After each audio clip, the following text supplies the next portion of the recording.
Can you believe it? Nancy and Paul Pelosi had an incredibly lucky year on the stock market in 2024.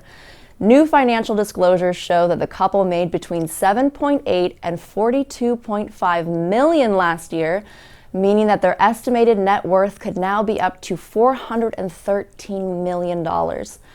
While they do have other sources of income, a substantial portion of that eye-popping wealth comes from their impressive stock portfolio, which outperformed every major hedge fund last year.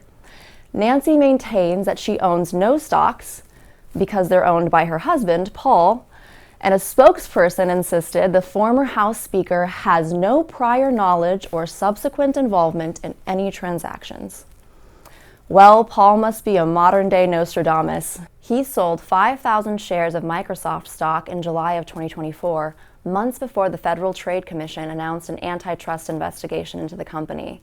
And he got rid of 2,000 shares of Visa stock just a few months before the credit card company was hit with an antitrust lawsuit by the Department of Justice.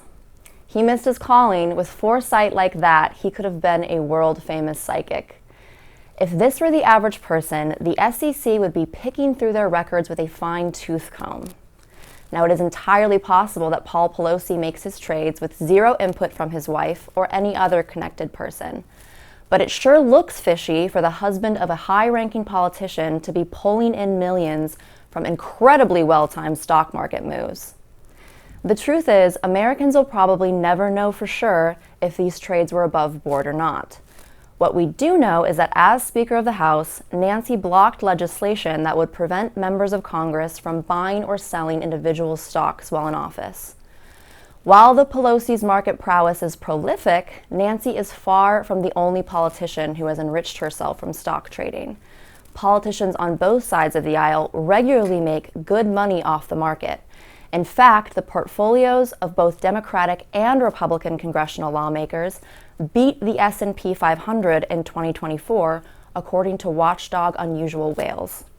The fact of the matter is that elected officials often have special knowledge about events and decisions that could affect the market long before the average person. Allowing them to make trades offers too many opportunities for corruption.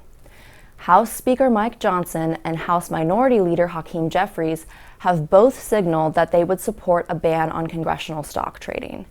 Getting one passed before next year's midterms should be a priority. It's time to make sure that members of Congress aren't getting rich playing by a different set of rules than everyone else.